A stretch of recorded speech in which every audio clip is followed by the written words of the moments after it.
Welcome, welcome. Hope y'all are doing well. We're here for our weekly energy oracle forecast. Ooh, we're just taking a look at the next 7 or 8 days ahead to see what kind of spiritual weather we will be having. Right off the bat, we've got Uncover.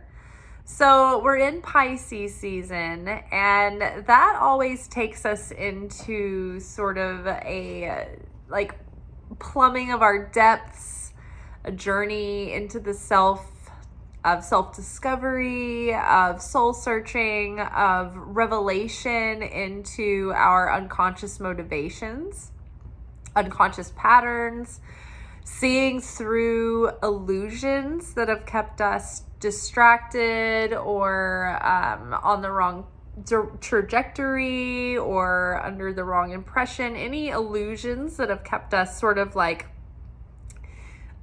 out of alignment, right? We're uncovering all of these things that have been sort of dormant, right?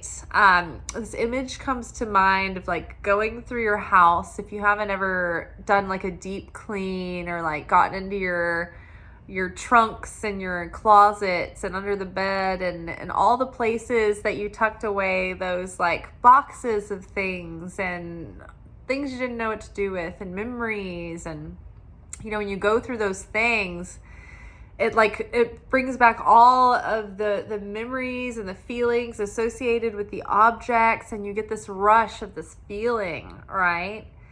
And in a literal sense, that really plays in. It like triggers your subconscious to come forward.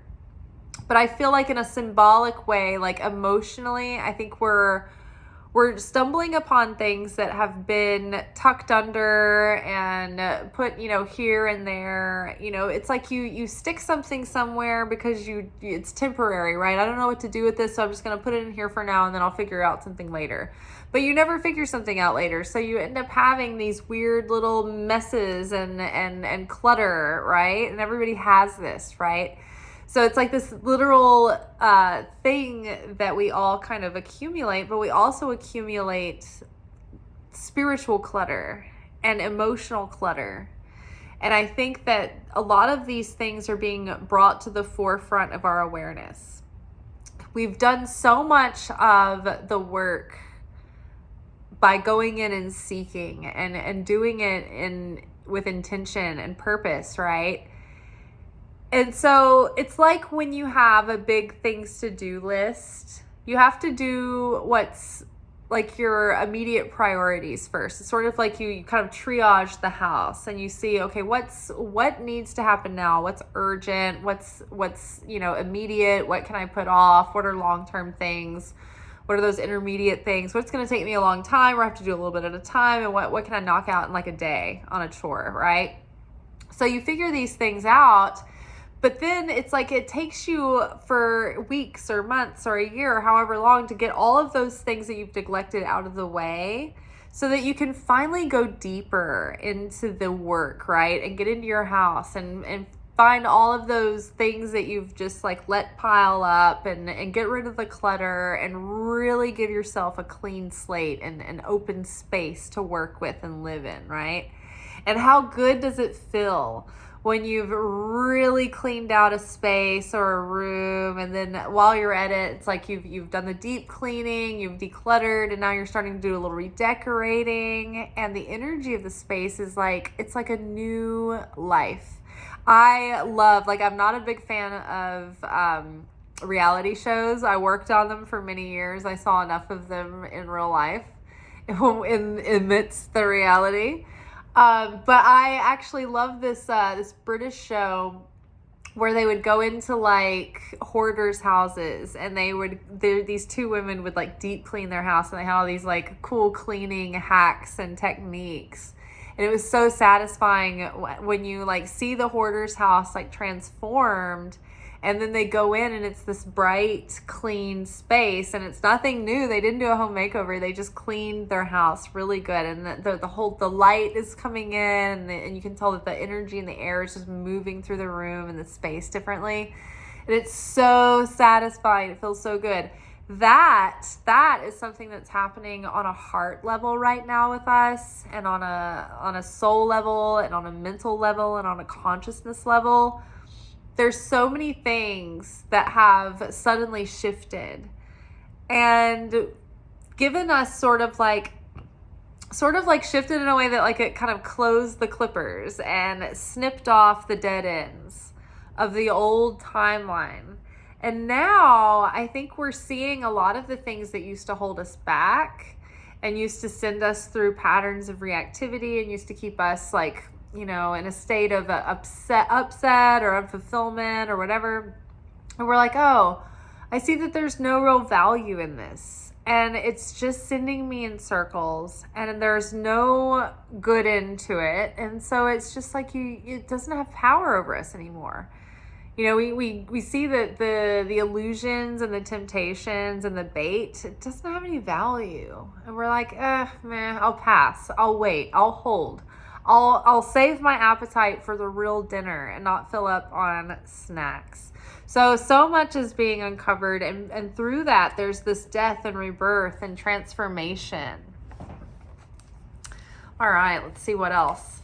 I'm so really sorry, you guys. I fell really hard at work on Friday night, and I hit, like my feet slipped out from under me, and I was airborne, and I made full impact on a hard concrete tile floor with the entire right side of my body. And it felt like kind of getting in a car accident. There's no injury, I don't think, but everything is just like hurt, and it just is very jolted. Ooh, okay, so this is good. Ego is coming up with Uncover. So fear crouches at the door. Fear is always crouching at the door. You can always understand that there is always like this devil opponent waiting and anticipating a moment of weakness in your consciousness, in your understanding of any given moment. Fear is always crouching at the door, meaning imagine that you have this like rabid, mischievous squirrel that lives in the tree in your front yard, and it is always trying to get into the house and it's super malicious. And every time you open the door, its number one goal is just to slip in as fast as it can. That is like the Satan. That was a squeak on the couch. I have this leather couch and I'm sitting here and often I squeak and I'm like, do people just think I'm like sitting here farting and not saying anything? So, okay, so pretend like you have this rabid, malicious squirrel that wants to get in your house, and it just waits for you to come bring groceries in or come in and out of the house. That is what the Satan is like, the opponent. When I say the opponent, the devil, the Satan, all of these things are interchangeable for me. And there's also a nuance to this. There is a feminine Satan and a masculine Satan. The masculine Satan sets you up with the initial trap to get you to make the mistake or to do the reactive behavior. And that stills the initial amount of light, sparks of light from you. But what happens is the feminine Satan comes right behind the male Satan after you've made the mistake. And the feminine Satan makes you feel like shit about it. It makes you feel sad and shameful, and it puts you in a state of despondency and despair, makes you feel like you're worthless. And so that, when that gets under your skin and that takes over, that takes double the light that the initial mistake made. So just keep in mind, it's like a 1-2 punch. So we're uncovering the ways that our ego has not only caused us to trip into the reactive behavior and the reactive trap and the initial pattern, but then there's the follow-up Satan that comes after we do the trigger, whatever triggers us makes us go into that pattern. And then there's like a subsequent pattern that happens as a result of our initial response pattern. So there's like a double pattern. It's like phase 1 pattern. Oh, I'm feeling reactive. by this thing, and I have this perception and I'm interpreting it this way and it's making me feel this way. So then phase 2, I feel a certain way about that, and then I have a reaction and I react in a certain behavior.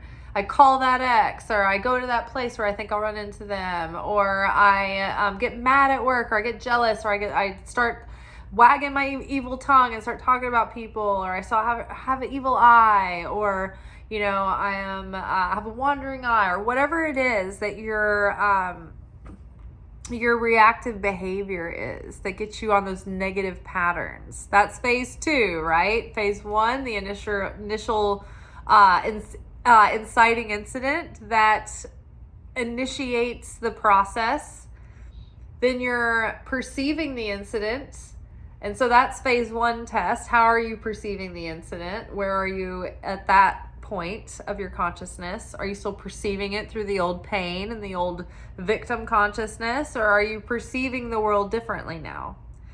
This is going to inform the secondary thoughts you have about this that give you feelings that instantly make you want to have reflexive behavior. Oh, I need to go to something distracting and make me feel better. Oh, I need to numb, or oh, I need to fix this immediately, or oh, I need to avoid. I want to run away from this. Like, what is your then? Oh, this is the thing that's making me perceive this way. So then because I perceive it this way, I feel and I think these things that make me feel these things. And then my feelings about these things make me feel a certain way about my feelings about these things. And then I have to do something about it. So I either need to fix it, or I need to run away from it, or I need to avoid it, or I need to numb it, or whatever. So then there's like phase 3 of, okay, I am tempted into this behavior or this pattern, and now either I do it or I don't. And when I fall into my old ways and I reflexively respond in reactivity, in effect consciousness, then I feel, oh, I fucked up. I'm a victim. I've done it again. I can't get it right. When will I ever learn? I'm so worthless. So then the downward spiral starts to happen, where you have this shame about what you just did. Oh, I thought I was past this. Oh, I've set myself back. Oh no, I was good for 2 weeks and then I accidentally fell into the ice cream and ate it with the cake and the brownies, and then I kept going back for chocolates. Why did my mom have to give me Valentine's chocolates 2 weeks later when it's insignificant? And I ate them right before Lent. So don't go into the downward spiral. If you make the mistake, recognize the mistake, own it, be like, you know what, I made the mistake. And I don't feel good about it, but I'm not going to torture myself over it. I'm going to immediately vow to myself to do better, to make a change. And I'm going to follow up on that. And I'm going to show up for myself in this. Right? So that's how you defeat that Satan. But be on the lookout. This week, we might have insights into a lot of things that have sent us through these downward spirals. So the gaps in our ego, those are those insecurities and fears and things that leave us open to being triggered in the first place. That's the initial, or the analogy of that open screen door, that front door that's going to let that squirrel in the house. The ego is always looking for that gap, or the opponent actually is always looking for that gap where the ego holds space, right? The material world, the physical world, we have to deal with time and space. And so we can't manifest things instantaneously. So between an initial desire and the fulfillment of that desire, there is space, the open door, left open for our doubts to creep in. Our fear, our temptation, our impatience. It's about that space in time where things aren't instant. Miracles, the miracle realm, it's instant, right? Regular time and space, there's gaps. It takes time. There's space there. So the space, the lag between us getting what we want and having that fulfillment, that's the space that allows for the ego to react And the ego's reaction, this is the medium that channels the darkness. It can.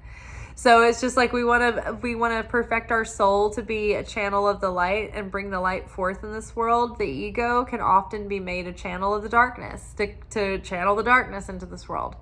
So that space between us not getting what we want is the space where the ego comes in, or the opponent comes in and tempts our ego into reactive behavior that sets us on a downward spiral of old patterns, negative patterns, and then self-punishment. So we're being revealed, that's being revealed this week so we can be liberated and freed from that. We're moving into the season of Lent. Lent starts on this, after this Wednesday, or so it starts Wednesday. So Tuesday is going to be Mardi Gras. And then Wednesday, Ash Wednesday, starts the Lent season. I'm not Catholic, so I don't know all of the details of this. But I am a person, I'm a Judeo-Christian mystic. I don't know how you want to categorize me. I don't know what group I fit into. But I'm so into Jesus that I love to be also Jewish. And I'm also Jewish on my mom's side. From like Syria, from like World War I. Our grandfather moved over here, and then my grandmother, it's my grandmother's father. So long story short, so I'm really into it. I'm really into the whole of Old Testament, New Testament, and so I observe Jewish holidays and a lot of the Jewish mitzvahs and things. And I also study Jewish Kabbalah, and then I'm a Christian. But what were we getting? Oh yeah, so I'm not Catholic, but I love every ritualistic, like, religious practice. I'm like super into it. I'm a mystic, so I like Catholic practices. And any feast and fast, like I'm in, feast or fast. So I like to observe Lent, and I have for years. And I know a lot of people that are Protestant do now. It's like, it's becoming popular with people. So Lent begins soon, and this is where we come face to face with that addictive part of our ego. We give up something that holds power over us. We do that, we fast, we abstain from something that is precious to us to have solidarity with the 40 days that Jesus spent in the wilderness before Passover holiday, that like the Last Supper, that was a Passover Seder before Jesus was crucified. So they're connected. The Last Supper, where they did the communion and all of that, that was their Seder dinner before, like, or during the Passover holidays. And so Jesus was crucified during that time.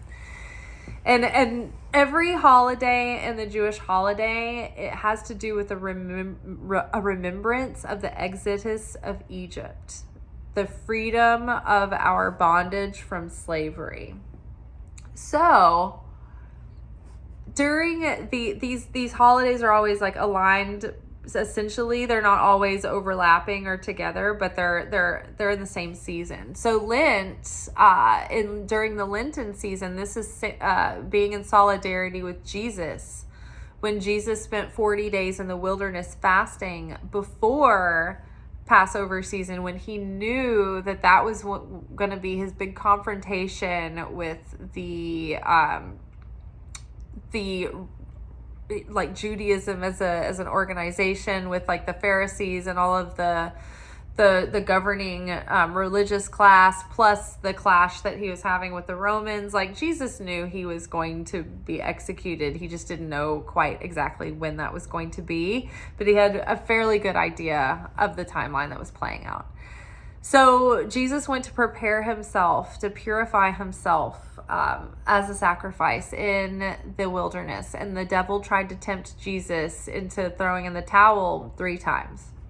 So during Lent, we break our ego, we break our, that Egypt. You know, Egypt stands, it represents the ego, it represents the opponent, it represents what holds us in bondage, our mindsets, our addictions, our perspectives or our prejudices, anything that controls us and prevents us from having total spiritual liberation and sovereignty and free will and union with the Creator. That ego that gets in the way, that is Egypt. And so we're leaving Egypt. We're leaving the bonds of Egypt. So in this Lenten season, we choose something to give up. I think Catholics don't eat meat during Lent, and then they can eat fish on Fridays is what I think. But I don't know if they give up an additional thing. But if you're like a fan that just participates in Lent on the side, we have more freedom about like what we choose to give up. So you choose this thing to give up so that you subjugate your ego and you close that gap of the control that the ego has on you through your reactivity and your reflexive behavior. So when you reflexively go for that thing that is your comfort thing, that is your splurge, that is your indulgence, and you can't have it, you're putting you're suppressing your flesh and you're restricting that, and you are making that sacrifice not just for the self alone but for the sake of others. And I challenge you guys to participate in Lent this year. If we participate in a collective unified consciousness, then that is very powerful, especially when we're in the midst of depriving ourselves of something that we want and sacrificing and doing an act of self-sacrifice. And so I am focusing Lent not on something for myself, but I want to focus my efforts in Lent this year for world peace and also the protection of our Constitution and democracy on earth. So I think that raises the stakes a lot higher. And when you get tempted to go reach for that thing, it's not just about you, it's bigger than you.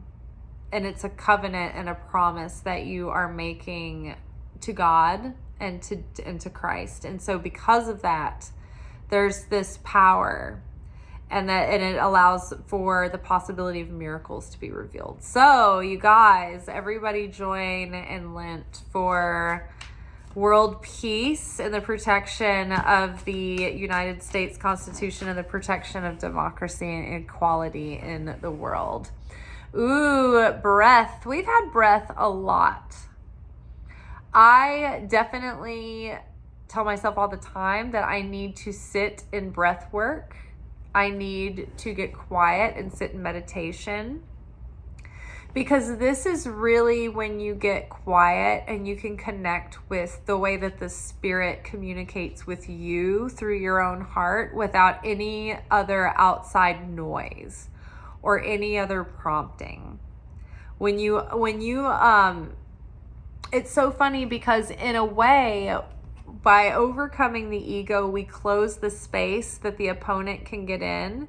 So when we overcome our addiction, we close the gap in space that the opponent can come in and ruin our life and squander our goodness through that addiction. When we let go of our need for a relationship, then we close the gap that allows for the ego to cause us to be tempted into relationships that aren't healthy. Third parties, abusive narcissist partners, uncommitted people, unavailables, right? Any of that. Like, if you don't need a relationship, then you're not going to subject yourself to something less than someone who's available and healthy and in alignment, right? And compatible. So you close these gaps by healing these wounds, right? So we close the gaps in our ego that allow the opponent in. But what we want to do is we want to intentionally tune into our heart and our breath, because the breath is the life force of the Creator. It's our direct connection to the Creator that keeps us living, and it's like a give and take, give and receive, back and forth, inspiration, right? Exhalation. So it's like we're taking in that breath of life. God breathed life into Adam, into that shell, into that body. That's how God shared his life force, right? So when we sit in stillness and we take in the breath and we do that breath work, that allows to open an intrinsic space for God to come in, for the light to come in. The opponent is not invited into the breath work. That's the whole point of meditation and breath work. It's to learn that discipline of mind over matter, of self-mastery, of learning how to manage the monkey mind and not get sucked into the illusion of the thoughts, but to observe the thoughts. You're detaching from the power of illusion, the power of thoughts. So as you do the breath work, it creates a safe space for the spirit to expand and for the light to expand. You see like the knockout roses here? Those are very sturdy, hardy roses. They're wild and they're beautiful. The rose represents Israel. Israel's not just a country. When we talk about Israel in the Bible, an Israelite is a person who devotes their life to becoming more like Hashem, to the Creator, to the Christ. Like it is about devoting yourself to elevating your consciousness and to keeping the covenant that God made with the Israelites. If you keep these values and these sacred rules and you become more like me, then we maintain this covenant as this chosen group of people. You set yourself apart from the average, from the collective. You are a people set apart because you have a desire to become close to the light and become like the light of the Creator, right? So the rose represents Israel, both the beauty of the blooms, of the gifts of the experience and the knowledge and the Torah and the covenant with God. And we also have the stems with the thorns, which is the suffering of the people and the roots and the core values and experience and the solidarity of the people of Israel.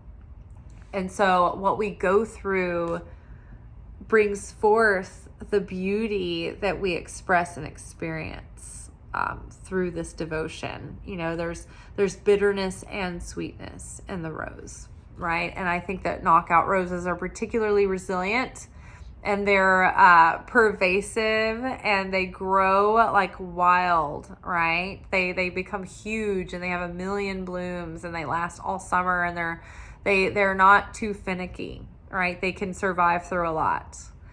So I think that we are encouraged to spend time this week in meditation, in stillness, in reflection, and doing breath work. A lot will be uncovered by that. There's going to be more coming through. It's not just that surface level, but that's like the surface level advice. It's like sit in stillness this week. Give yourself time to sit and try to do real meditation practice and breath work and incorporate that. And let your heart speak to you. Let your spirit come forward and show you what's been hidden in your feelings and in your thoughts and in your perceptions. Ooh, lust has been hidden in your feelings and thoughts and perceptions. You know, we're going into a Venus retrograde this month. So I think we're going to see and we're going to uncover how our ego and our maybe quickness, right? We didn't give it time to breathe. You know, this lusty reactivity, this desire coming from a dark, like kind of needy place with a reactive behavior behind it has caused us to choose poorly, right? We're uncovering, you know, the result and the patterns that have come from maybe our lustful urges and temptations that we've maybe like put a nice little justification over. It's like, how many of us have ever had a crush on someone who we knew was not good for us? And because of that desire that we have for the person, we got into a situationship or relationship or whatever it was, because we were so attracted and because of the chemistry, but there was nothing substantial that could ultimately come from it, and how much time did that waste, and how much time did we get sidetracked off of what we could have put towards our own purpose and our own mission and fulfillment in our life, right? And we just get sidetracked on these things that have no real long-term purpose or value for us. Hopefully we can at least take some lessons from it on the other side of it, but the lessons probably should prevent us from going back into this cyclical, up and down, and it's like, think about when you move to a new place or you have to get a new job. It's like there's so much upheaval, right? There's the shock of losing the former house or job, and then you have to expend all this energy into finding a new job or house, and then there's the cost of moving and the cost of adjustment and waiting for the checks to start coming in again from the new job, and making your place in the company, or working on building up a clientele so you can get your commissions. And so there's this cost of adjustment from these constant shifting your energy and your focus into these different things that you have to nurture and build up, only for them to fall through again. And it's I can't ever get anything built up because I'm always focused on putting my energy and time and resources into starting these things, these endeavors over and over and over. That's what it's like to give all of your sexual energy and your lust and your excitement into these fruitless pursuits that they're not aligned partners, or they're not going anywhere, or it's just an innocent distraction. It's this innocent crush. But what more value could your energy be going towards that could be deepening your life and expanding your life's value, and even just focusing in on your career and your own personal transformation and working on your own thing? And we'd be better off to wait for and try to hold out for something that's truly aligned than to just kill time on a warm body, essentially. So I think that we're seeing the truth of that, and we know that we can either set our clear intention to get serious about the search and put effort in, or we can direct our attention into other things and trust the alignment, or I don't know. I think it's a little bit of both. I think you have to put the effort in, right? I think you have to put the effort in, but ultimately I think you have to let go of the results and timing. But I think you have to meet halfway. I think you have to put yourself out there and accept that you don't know when and what's going to align. I think this is true for jobs too. We were talking about this at work the other day.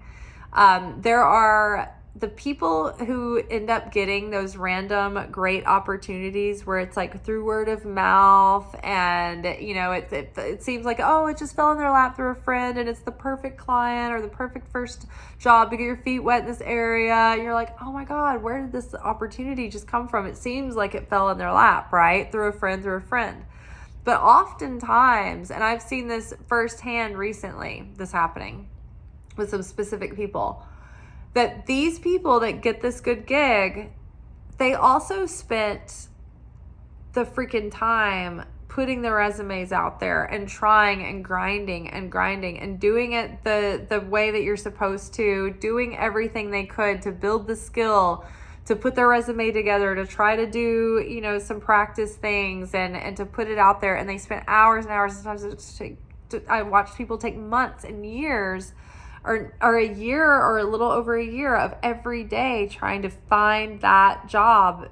And then it's after they put all that effort, then they get the miracle. That is what it is to build the vessel. The vessel when we talk about light and vessel on this channel, or building the vessel is essentially a desire. So what you get is determined by the vessel that you have for that thing. Do you have enough desire to put in the effort and to put all the work in for the thing? Because if you don't have a strong desire to have that thing or to do that thing or to serve in that way, then that will dwindle. When the initial excitement and honeymoon phase with the project is worn off and it doesn't look like there's going to be any results, if you don't have a strong desire and something you don't feel like a purpose or a calling towards it, you'll putter out before it happens because you won't have enough desire to push through the part where the uncertainty that requires the endurance, that requires the determination.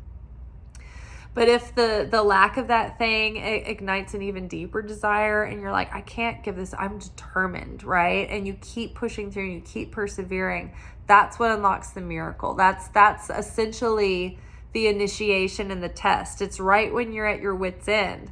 It's like, what's your threshold for wit's end? But you've got to get to that wit's end. And it's like, are you going to give up? Are you going to give up? Are you going to give up when it looks like nothing's going to happen? Does this have deep purpose and meaning for you? Because this is, kind of the way that the creator kind of prunes out what's not meant for you and what is, in a way. If it's not truly meant for you and you don't have a true desire or calling and something's too hard, then eventually you're just like, I'm not going to do this anymore. It's not worth it. Then again, sometimes the opponent, the Satan, will give you an easy win to divert you from actually going after the thing you're supposed to. Because the thing that you're supposed to go after is probably going to come with some challenges with it, right? Because it's going to reveal a lot of light. That means it's a threat to the dark side. So the dark side is going to try to prevent you from getting there. And sometimes the dark side prevents you by giving you challenge and sadness and tragedy and oppressing you and obvious challenges and obvious difficulties. But sometimes the opponent keeps you from getting to your potential by distracting you with being pacified, with being satisfied, with being distracted with fun and frivolity and things that aren't really aligned. But you're like, oh, this is great. We've all been on both sides of it. And they're equally effective. And sometimes even more effective when the Satan has you by the comfort zone.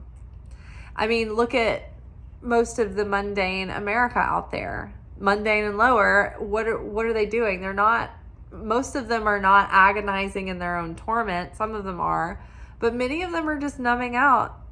Having a happy enough life, distracted, going through the motions, make enough money to just be consumers, mindless consumers, doing their thing. We've all of us that feel like we have a purpose and a talent and a gift to give the world, we have to struggle for. We see all these people who have it so much easier and we're like, why do they have it so easy? They don't even do anything meaningful. Like, some of them are borderline bad people. Like, why do they have it so easy? It's because the Satan is supporting them and helping them so that they won't reveal the light of the creator in the world. They'll stay pacified, anesthetized, but not us. But we also have to watch that lust. What do we lust after? Is it literal lust after people and we keep distracted in the wrong relationships? Are we lusting after power? Are we lusting after money? Are we lusting after material possessions? Are we lusting after approval? What is getting in the way here? Because this is what's being revealed this week. Our ego, the gaps in our ego are being revealed. I think a lot of it is going to have to do with temptation.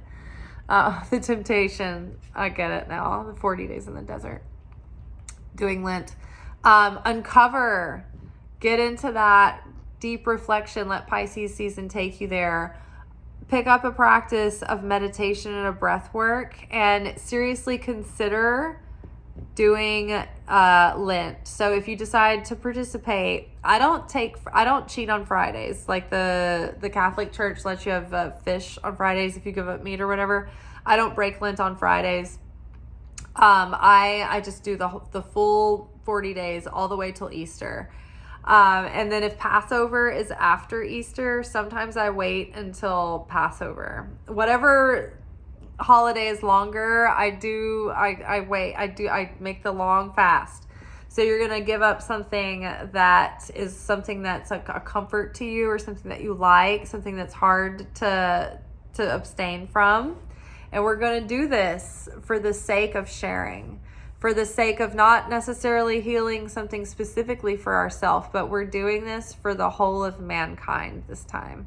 And by doing something for someone else, by sacrificing yourself for the sake of another, that opens up the door for so many miracles to come through. It's so powerful. So that's my challenge for y'all. Join me in Lent. It starts this Wednesday. Join in. Let me know in the comments if you're gonna join Lent and what you're gonna give up. I know I'm gonna give up sweets. I might give up my one of my other indulgences, but I'm not gonna say it on camera.